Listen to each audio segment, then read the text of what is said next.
Hey, and welcome to another episode of the Unspoken Truths of Digital Leadership, Living the Leadership Values. I guess we'll talk about the unspoken truths of leadership, the dark side and the learnings from dealing with conflict of integrity. And today I have Russell Nohelty. He is a USA Today best-selling author of science fiction and fantasy books that are both entertaining and thought-provoking. Thank you, Russell, for coming. Thank you for having me. It's awesome to have you here. For those that don't know what you do, from writing books and then being an author, but how did you come across writing books or writing science fiction? Sure. So I mostly write fantasy. I write a little bit of science fiction, but my main genre is fantasy. But I started working in production and such in 2004 for movies and TV. I worked on Capitol Hill, interviewing senators and congressmen. Then I started shooting and directing my own stuff. And then I moved into comics sort of in 2010 after I moved to LA. And then in 2014, I started my company, Wannabe Press, which publishes a lot of my work, but then also anthologies with other people in it. How did you come? What made you start into your own company? I mean, I've worked in production for most of my adult life, and you just have your own company. Like, there's not a lot of employees in production. You're always a 1099 contractor, or you have what they call in production a loan-out company, which is basically an LLC that you set up to pay yourself.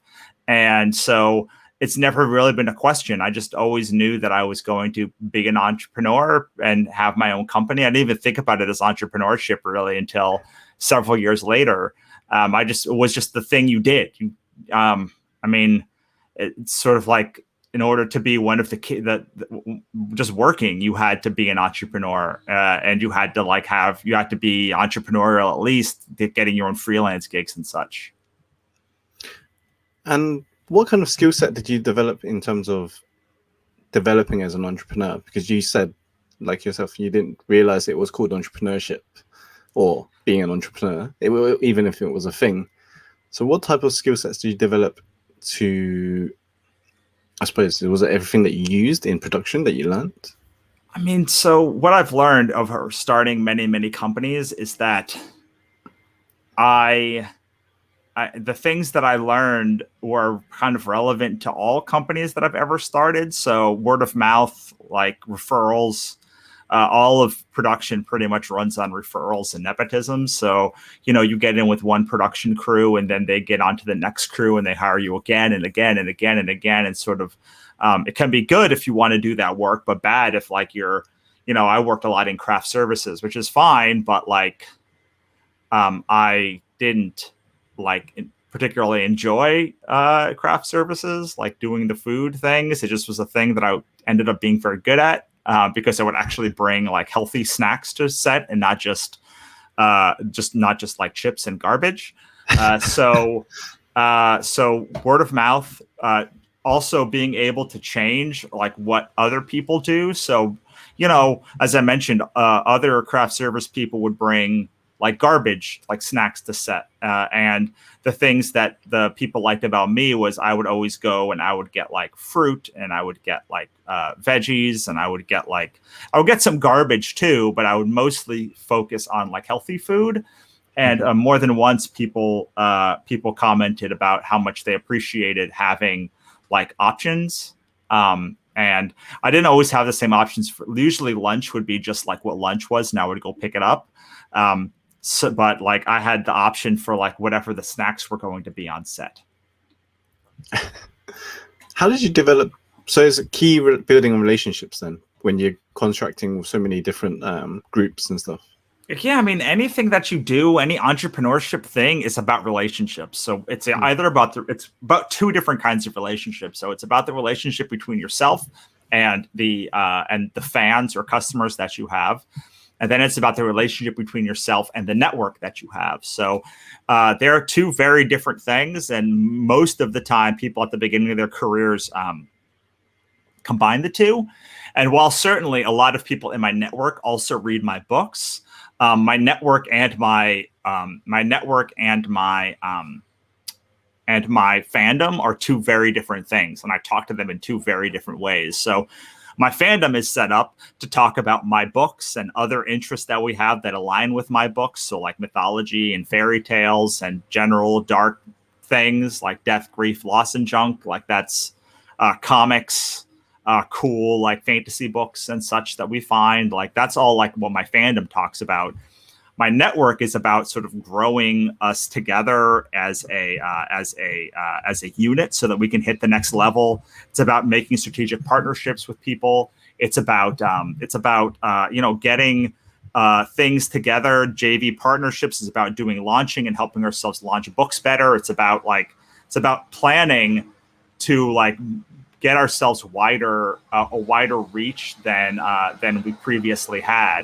And in fact, I have two main companies, and they're both set up. My Wannabe Press is set up to deal with my fandom, and then my Complete Creative site is meant to deal with my network. And so one of them is about leveling up your game as a creative entrepreneur, and one of them is about cool books that I have found and such. And even the emails that I send are quite different between the two of them. The partnerships that I come up with, products that we launch, and all of that stuff. So I think that it's not just referrals and relationship building. It's two different kinds of things. And I expect that if somebody was in my fandom and they had a friend who really loved fantasy books, they would tell those people that like Russell makes really good fantasy books. And if that same person had a friend who was an author or other creative, they would say Russell has a really good like creative academy that he does called The Complete Creative. And so it's not just about referrals. It's about like curating the right referrals to the right kinds of things. And even when you're in a certain business, you almost are starting from scratch with each new type of product that you launch. Not completely from scratch, especially if you're doing like one-on-one coaching to courses to like membership sites. But when you're doing something like different formats, for instance, moving from comics to novels, it's almost like starting literally from scratch again and building up from one person. Not 100% from one person, but like there is far less carryover than I expected going from comics to novels, and also comics to nonfiction books. And all of those things have been their own little ecosystem that I've had to crack individually. So each genre will have their own different structures. Yes, so like that's why I don't like. I say that I'm a fantasy author now, because like there's a lot. While I do sci-fi and do horror, the thing that is like I don't have the energy to market myself as a multiple different kind of author in multiple different genres. So I mainly focus on mythological fantasy, monsters, magic, and mythology, and fairy tales. Those are the kinds of main genre points, and I know that if I find those people, then if I just focus on those people, then it'll be a lot easier for me to have a lower cost per click or a cost per acquisition. So instead of just saying I'm an author, I say that I'm a fantasy author, and really I say that I'm a mythological fantasy author. So like if you like mythology, you're probably going to like my stuff. I think that if you like any kind of fantasy or thrillers even, then you'll enjoy my work. But I'm trying to go for the audience that has the most likely chance of responding to my work. So you're niching down really narrowly. Yeah, which is tough because, mythological fantasy specifically is quite a small audience of overall potential fans. But the upside is that I don't have to worry as much about bad reviews or trying to convince somebody to like give science fiction try like any of my books. Because like when I first started, I was doing mystery, thriller, children's stuff, comics and novels and horror, and it's just like it was hard for me to be like, what does Russell Nohelty do? It took many years, probably about a decade, for me to be like, this is the kind of genre that Russell Nohelty makes. This is the kind of thing Russell Nohelty does. Like, if you like that kind of thing, then there is a place for you in my fandom. If you don't, then that's okay. Like maybe you'll like one book, you'll pop in and pop out. Maybe you'll like none of my books. But I'm looking for the person who's not just going to come and buy one book, but who's going to come and buy multiple books of mine, which means I've been focusing a lot more on series now and a lot more on like niching down the kinds of things that I offer. I'm actually, and with the complete creative, considering like rebranding the whole thing again, even though I just rebranded it at the beginning of this year, to focus more on authors specifically than all creatives, because what you don't want to be is that one who something that is palatable to all people, because you then get washed in the crowd. What you want to be known for is like the number one person in whatever specific thing that you're doing. So I have a management team. I live in Los Angeles, so I have a management team, and they my first management team, not the current one, but the one I first had when I first moved here, was like, you need to be the top 3 writer in one category. I don't care what the category is, but like, you've got to be like, when someone writes a list, you've got to get like to the top 3, because if you're not in the top 3, then they're not even going to consider you. And like, if you're 10 of every list, it doesn't matter. You're going to get washed out by someone who was the top 3 each time. And that really resonated with me back then.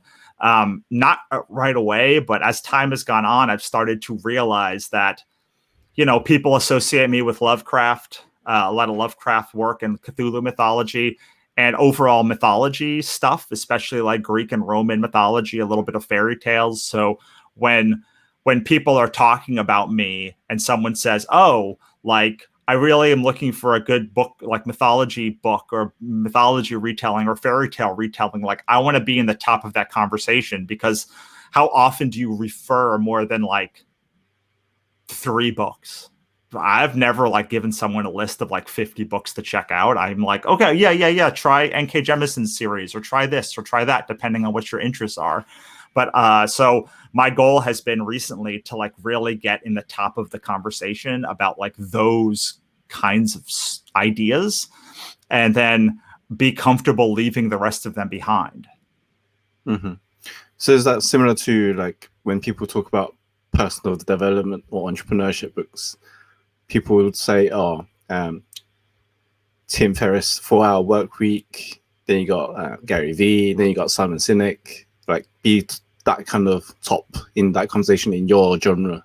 Yeah, whatever the genre is. And that includes pretty much anything, whether it's podcasts or data. So I have a fear of the complete creative, that in trying to incorporate all creativity into it and like all kinds of creative people, it puts me far down a list of like a lot, like I'm on a list of a lot of good podcasts or a lot of good resources.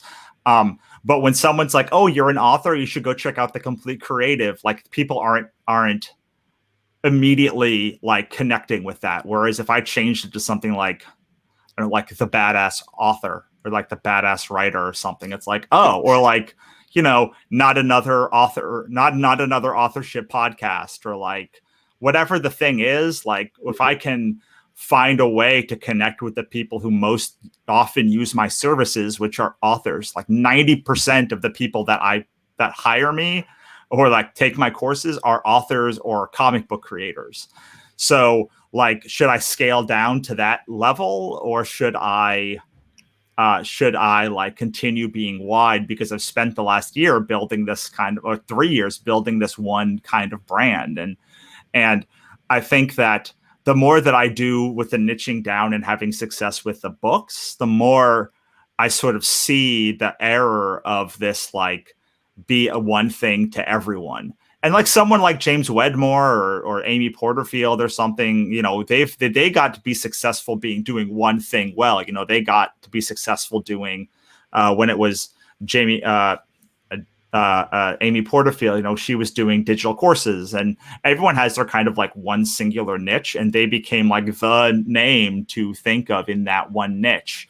And then they kind of did their broadening out, like to Marketing Made Easy or Business by Design or whatever that thing is. And James Wedmore, I think, did YouTube videos, and Gary Vee also did YouTube. And, all of these people had a very like singular focus, and that allowed them to like cut through the noise. And I mean, I fear that with all of the work that I've done in my life, it was very broad, which helped in a lot of ways for me, but it doesn't help for someone to be like, what you want someone to be is like, okay, so like I'm an author. Like you've just said the complete creative is a thing that like I should look at. But like, how do I connect these two dots? Like there's nothing in just the name or the branding or the aesthetic that like specifically screams like, hey, author, I'm here to help you, or like whatever the thing is, or really any creative. It's like I use the word creative, but like that could be all sorts of things. But in reality, I'm not all sorts of things. Like I really help a very specific subset of those people. So yeah, it's been a struggle for me for the past year to be like, okay, I have all this sunk cost into this one thing. Like, do I continue this one thing, even though I think that probably focusing down more would give somebody the immediate thing? Like, for instance, we have a book called Cthulhu is Hard to Spell. It's behind me somewhere. Cthulhu is Hard to Spell. Like immediately, you know, like if you're into that brand or not. It's like, do you like Lovecraft? Do you like snarky things? Like, you immediately see the cover and you're like, oh, I know, like I'm there or I'm not there. So I become much better at doing that over the course of my career. And I think it's really important because there's so much noise that you really have an image or like a second to be like, yes, I want that thing, or like, I think that thing can help me. And frankly, if you can make that connection, the thing doesn't even have to be that helpful. Like it just like has to be the brand that people refer you to. And then you kind of have this connection with it. So yeah, I think that like niching down in the way we were talking about, or becoming the name of the like that people talk about when they talk about one thing, ends up like helping you more than being broader and more expansive in the kinds of offerings that you have. So in your decades of experience with creating and authoring books, what would you say digital leadership is for you in terms of positioning? Is because you said that you've been working towards narrowing down, niching down to really focused, singular one thing.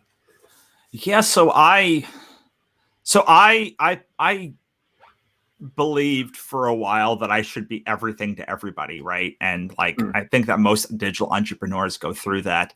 And like, well, if I could make a living, if I could get like one client doing one-on-one services, or like 3 course sales and like 4 people in my membership community, then like whatever, like money's money. But like it's a really difficult life to have, because you really, in order to have any traction, you need to be pushing on one lever, whatever the lever is that is giving you the most return, and the one that you're willing to spend the most time on, frankly. You know, not to keep bringing up the complete creative, but it's a wonderful website. I just put zero effort into it. Like I do a podcast. I don't put any marketing money behind it. Like I don't put any marketing money behind SEO or any of that stuff. Like I spend a lot of time writing the content and building the courses, but then like I kind of don't do any marketing for it. And so shockingly, it like doesn't do anything. Whereas I spend tons of time in Wannabe Press, even though I get less return per book sale at Wannabe Press. You know, I spend so much time there. I'm always talking about Wannabe Press. I'm always doing podcasts. I'm always doing press. I know we talked about like I'm not going to be doing a lot of shows in the near future, but I discount like, except for Wannabe Press, like except for my books, I'm going to do book podcasts because like that is the obvious, like, it's like, I don't even have to say it to myself. It's like, I'm not going to do any of these other things, but I'm going to do whatever it takes for Wannabe Press and like for my books to be successful. So I think you have to really like go to that place and be like, well, what is the thing that I am both passionate about, that I'm willing to put in the effort, and that I'm getting return from? Because if I wasn't getting a return from Wannabe Press then I wouldn't be like, I'd be stupid to continue doing that. But I am getting traction with Wannabe Press. Like I am getting traction in the way that like I want. It's not nearly as successful as the Complete Creative would be if I put the same amount of energy in there, but I am getting like return from that investment that I'm making, and more return the more books that I have and the more things that I'm doing and the more that I focus down. But on the same, so in that same token, like the thing that I do for digital leadership is mostly for the Complete Creative. It's mostly like watch me have success. And then if you want that success too, here are the guidelines for how you would also have that success. You touched upon Wannabe Press not generating as much return as Complete Creative. Is it because you're more fulfilled doing Wannabe Press? Absolutely. But like, look, Wannabe, the Complete Creative, I think I had a list of 300 people that returned me like $60,000 of money last year. Like that is an insanely high ROI. Like that's just a crazy good like return on investment for like plus courses over there cost me nothing to maintain. And like I think I spent $400 a year on the website for the Complete Creative and all of the stuff over there. And, you know, it returns me without me even trying tens of thousands of dollars. Like I said, last year, $60,000 with almost no effort of marketing. Meanwhile, I spend tens of thousands of dollars on books and marketing and just effort for Wannabe Press to make the same money. You know, our mailing list for Wannabe Press is 60,000, that's 20,000 people or something around that. And I have, and I get about $60,000 from that side of my business last year. So literally for the same effort. Oh, and not only that, but I was doing, I went to about 30 conventions last year, and like I just spent like tens of thousands of dollars on marketing and mailing list building and all of that stuff to get like almost no return comparatively to like Complete Creative that I did nothing for, and I made a ton of returns. So like any smart business would be like, you should go and scale up the Complete Creative, but I don't. Like, it's not that I don't care. I say I don't care, but like, it's not that I don't, like, I very much want, like, I think the Complete Creative is a great brand. It's got like over 400 blog posts. It's got like 200 episodes of its podcast. It's got, you know, multiple courses. Like it's a beautiful brand. But I just like, I can't, whenever I have $500 extra to spend on marketing, like I'm not putting it there. I'm putting it into Wannabe Press.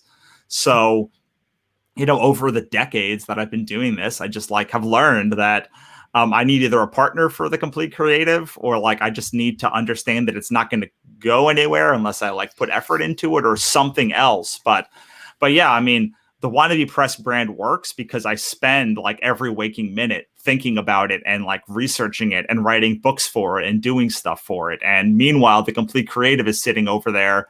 And like, if I put just literally the littlest amount of effort into it, it like is a license to print money. And yet I just can't do it. Is it because you enjoy the process so much in Wannabe Press? Yeah, I mean, I want people to read my books. Like I want to create things and have people read them. That's like the reason I'm here. And I don't mean like read my nonfiction work. I mean like read my fiction work and the worlds that I have put together. That's interesting. It's fascinating because that's something that you love, and you. I just see your eyes just light up when you're talking about Wannabe Press compared to when you talk about Complete Creative. Well, I mean, the thing with the Complete Creative is like, look, I'm not saying anything new. I'm hopefully putting a new spin on it, but like, there's no new marketing advice. There's just marketing advice that will work. And like the minute that you see the right stuff, like things snap together. Whereas with Wannabe Press, like I'm literally creating brand new stuff and brand new worlds like every single day. It's like a completely different experience. And the challenge for me is making all of the worlds and making them work and then making someone care about them. Like it's not in getting someone to like buy a course on like how to build your audience. Because like while it is the best course on the market about building an audience, like hands down, easily the best course, it's like it's like a pain point. Like, of course, like that's something that of course I'm going to be able to convince you to do. Like, A, I'm a great salesperson. B, like the course is amazing and incredible and like well worth 50 times the cost that I charge for it.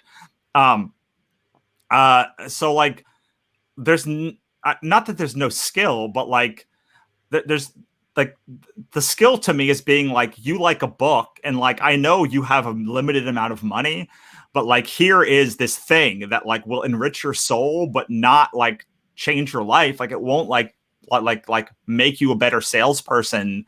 It's just going to edify your soul and like allow you to like escape and like hopefully fill you with joy. Like that to me is the challenge. Like that's the challenge of like, don't go read Harry Potter again. Come and read this weird book that I made. And I mean, it's a lovely, wonderful challenge. But it's so different than like pain point selling and like every other kind of sales that I've ever done and every kind of effort that I've ever put into something. Like every other piece of effort that I've ever done, things get easier as you do more of them. But with writing books, it's just as challenging to write my 20th book as it was to write my first book. Like the challenge is equally, and there's nothing else in my life that is as challenging, has been as challenging for as long as writing books has. Not even writing comics got easier over time, but like writing a novel is literally just as hard today as it was when I wrote my first one in 2011. Wow. And what do you do when do you have writer's blocks and stuff like that? How do you overcome those kind of, do you just... I just like write. Like I know I could sit down at the thing and write. Writer's block is a couple of things. One, you're working on the wrong project, and you don't care enough to continue on because writing is very hard. Two, like you've written yourself into a corner, and those are great because now you have to write yourself out of that corner. And like I think that makes great literature when like you see somebody write themselves into a corner, like how are they going to get out of that? And like I like writing myself into corners and like outlining myself into corners. The other part of writer's block is just like you're numb to like life and like, look, you're dealing with too much stuff and like you need to go out and like experience more things or read more stuff, or like you're just creatively bereft and you need to fix that part and like fuel your tank again. And all of those things are valid, like reasons to have writer's block. But like, as far as like writer's block for the sake of writer's block, you just have to sit down and like outline your thing or like know where you're going and know that when you first start, you're going to suck. Like, I'm sorry, you suck as a writer. You're a bad writer. You're awful. Like, you're just terrible. And like, let that like flow through you and just be okay with it. And like things get better over time as you get to be a better writer. But, most people sit down and they're like, this is no good. And you're like, you're right. It's no good. Cause like, you've never done it before. So like, just keep writing. Or don't. We have this whole thing in our society where it's like giving up is like a bad thing, but like I give up all the time. Like I have so many like projects that have failed. Like I have so many things that just like I do not finish. Like so much stuff I walk away from. And like every successful person I've ever met has walked away from dozens, hundreds of things over the course of their career. And I think that what you walk away from is just as important as what you finish. How do you decide when to walk away from projects? So I set boundaries. So when partnerships, it's a lot easier because when you're starting a partnership, you should be working very small at first and setting small boundaries and making sure that they can cross those small boundaries. And, if you set a deadline and you all agree to that deadline, then you do the thing in that time frame. And that's really easy if you can work small. Now, here's the thing is like when people don't meet that deadline, you have to abandon the project. Like that's the rule. Like you can't just let them break the time limit. And it doesn't matter whether it was like their mother got sick or like they just forgot or like, unless they reach out to you and tell you specifically, and then you give them like a one strike thing. But yeah, if they fail to deliver on small properties, they will never deliver on the big stuff ever. They will never do it. It just will not happen. Like at some point, they are going to let you down, and it's only when you like can both, when you both are doing half the work or a third of the work or like whatever percent of the work that like they're going to do to get whatever their percentage is, that it's going to work out. That it can work out. By yourself, I say whenever my creative spark is gone for a project, and I don't think I can get it back, then I abandon it. Like I abandon it, or I try and add something else to it, because there are people that I really love working with, and then like I will just so like a lot of times the thing that keeps me going on a project is just the person I'm working with, but also just walking away from a project and then realizing that you love it or you want to do more in that world is a great way. So like I have a podcast. I walked away from it for 2 years. I realized that I loved it. I brought it back. I'm kind of disillusioned with it right now. So I don't know, maybe I walk away from it again. Like, I don't know like what the answer is, but I know that like there's only so much stuff that you can do and push forward successfully. You can't push forward 100 things successfully at once. So I asked myself a couple of questions when I'm starting a project now. And this works for me because I have so many great projects that I've worked on. And the first one is this better than anything else you're working on now? It almost never is. Sorry. The first question is this really a good project? Like, is it really like, does it have legs? Is it like something that you get excited about? And then 2 is it better than any project that you're currently working on? And then 3 is, am I willing to waste my spare time, my precious spare time working on it? And usually everything is a no for one of those 3 things. And if it's a no for one of them, then sometimes it gets into my discarded projects folder that I run through about once a quarter.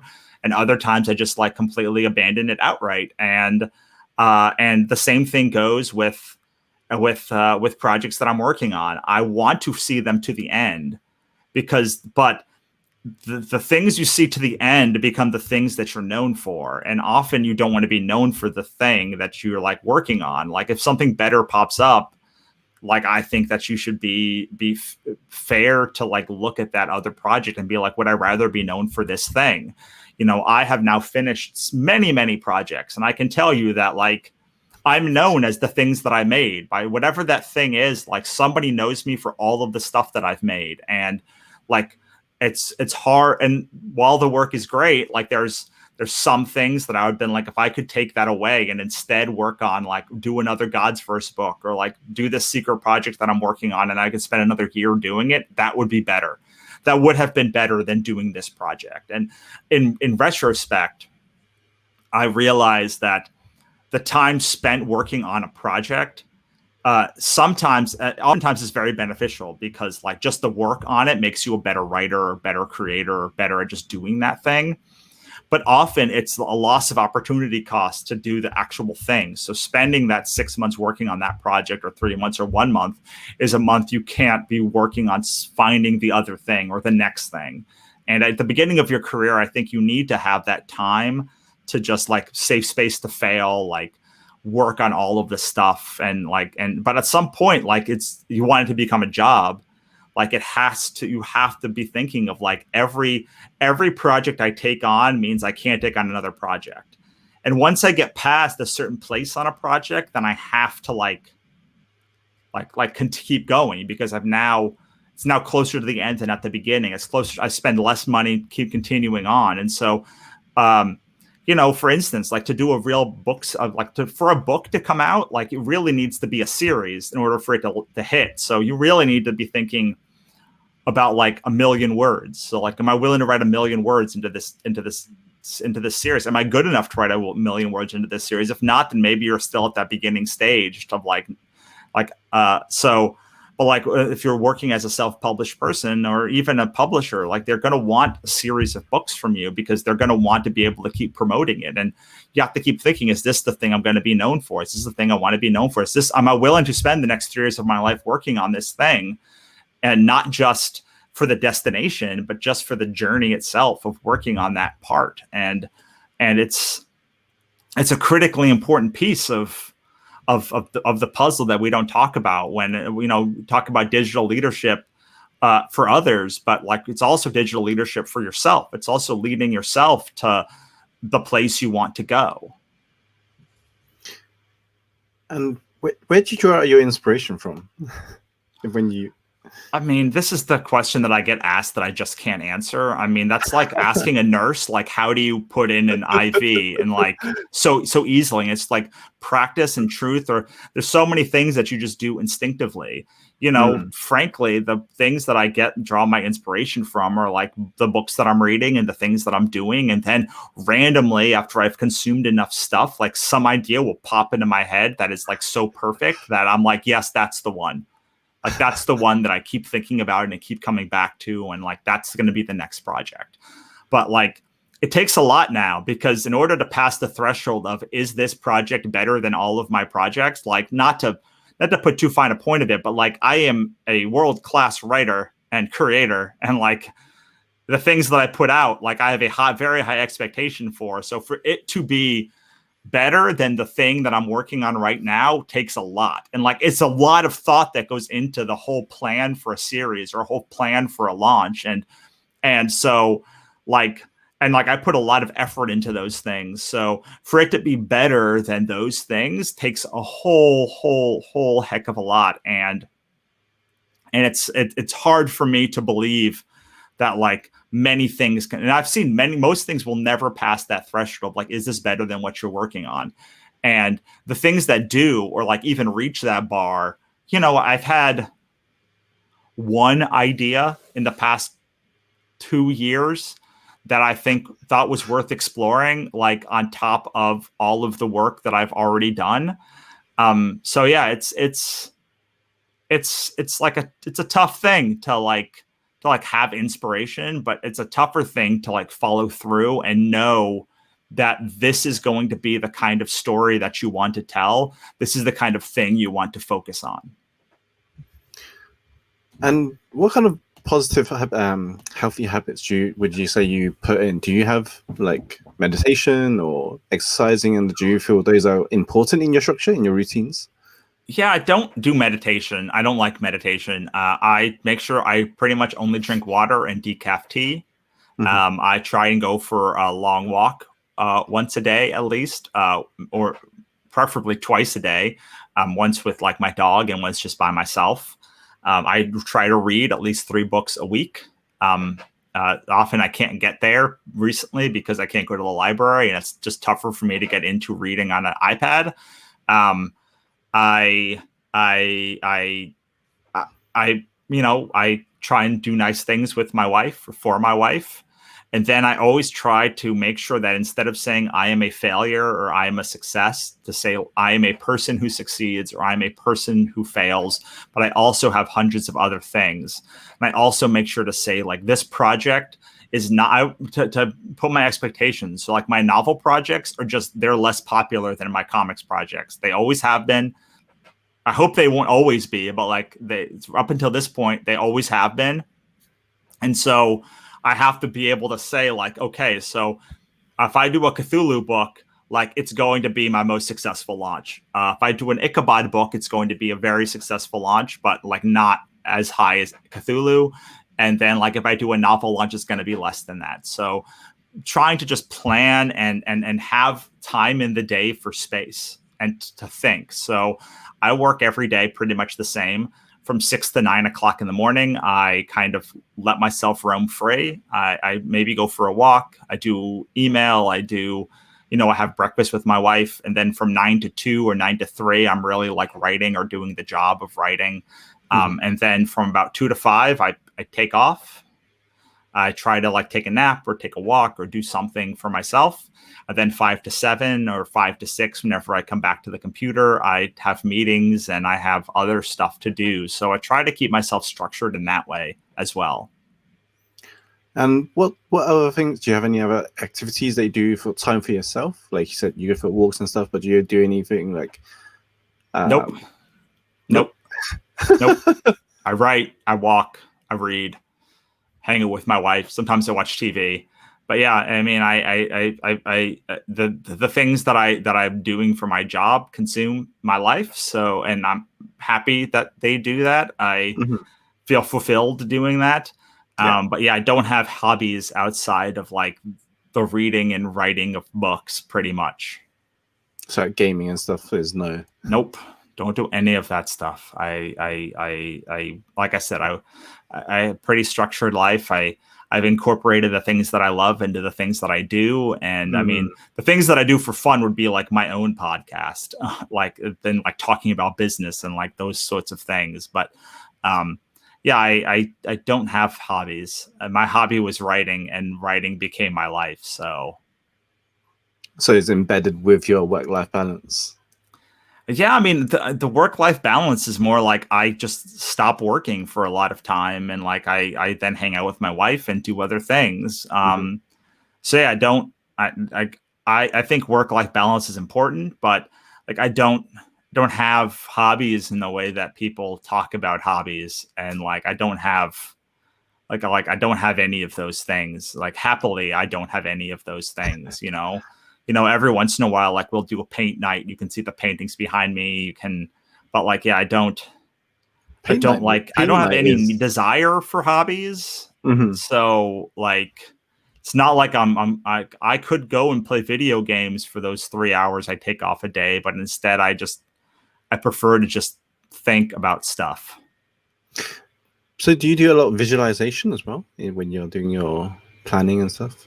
No. I mean, I do a lot of like I have every book series kind of has like a notebook that I write stuff down in, Mhm. but I try to take things very slow. So for instance, I just this the idea that I talked to you about, I had it a couple months ago, and it'll probably take 2 years before it like actually comes to fruition, because I'll have to just do a lot of thinking about it, and like it'll come to me in like fits and starts, and then I'll finish my series hopefully that I've been working on for the last 2 years, and then I'll be ready to like start this new thing.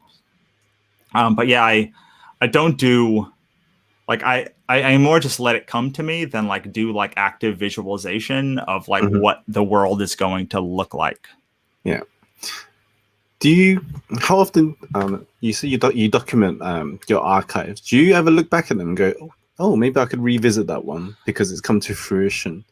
Yes, I so every about 3 to 6 months I go back to my archive of like projects I haven't done, and I try to figure out how I can smash a bunch of them together into a new thing.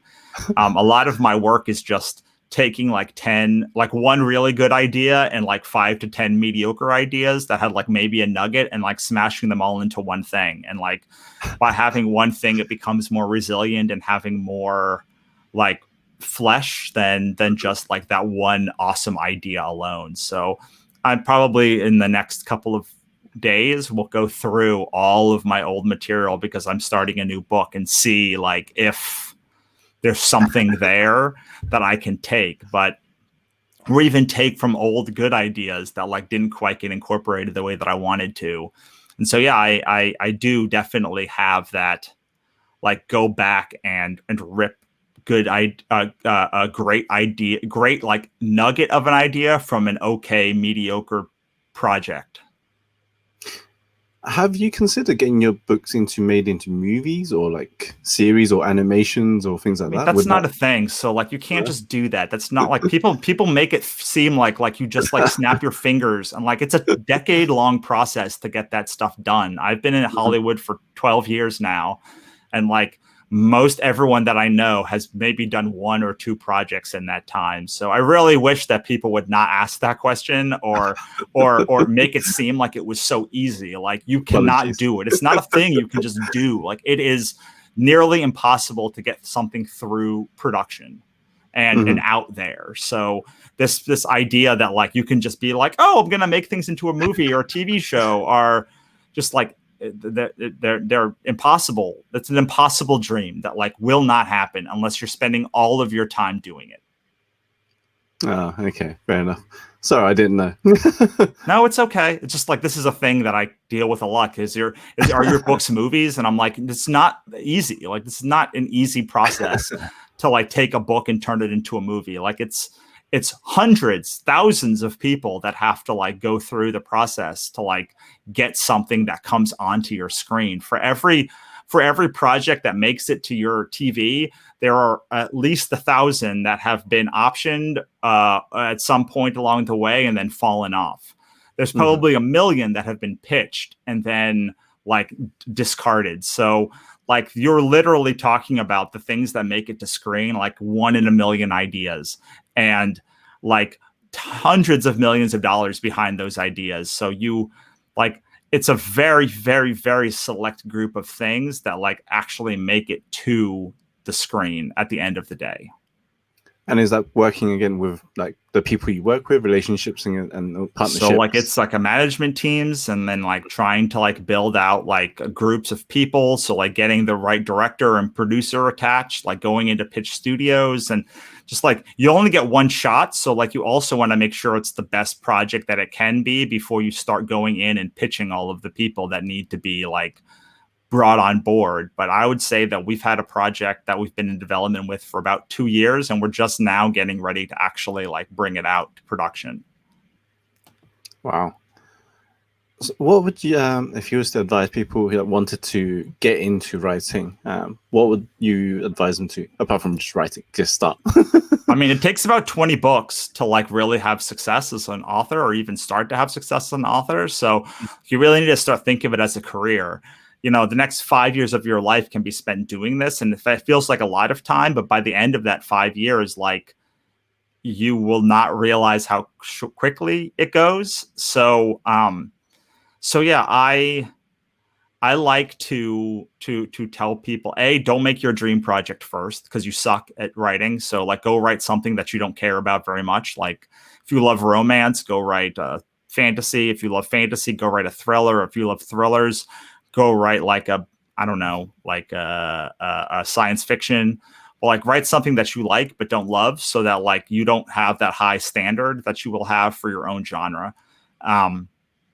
Understand that your taste is good, but your actual skill level is abysmal. So like just keep growing over time.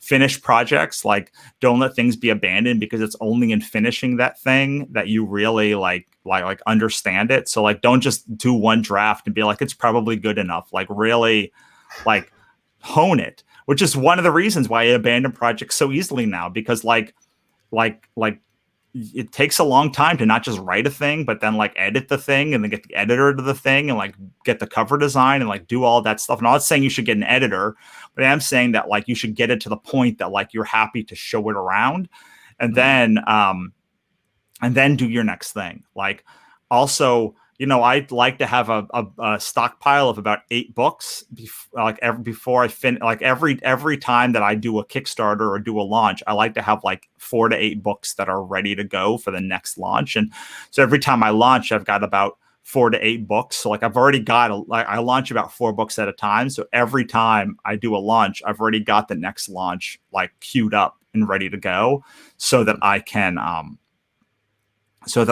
make sure that like I am ahead of whatever my deadline is. Wow, that's some powerful golden advice there. And yeah, I think that's if people wanted to find out more about what you do, where can they go? Sure. If you like monsters, mythology, and magic, head on over to russellnohelty.com and join my mailing list and see the other books that I've done.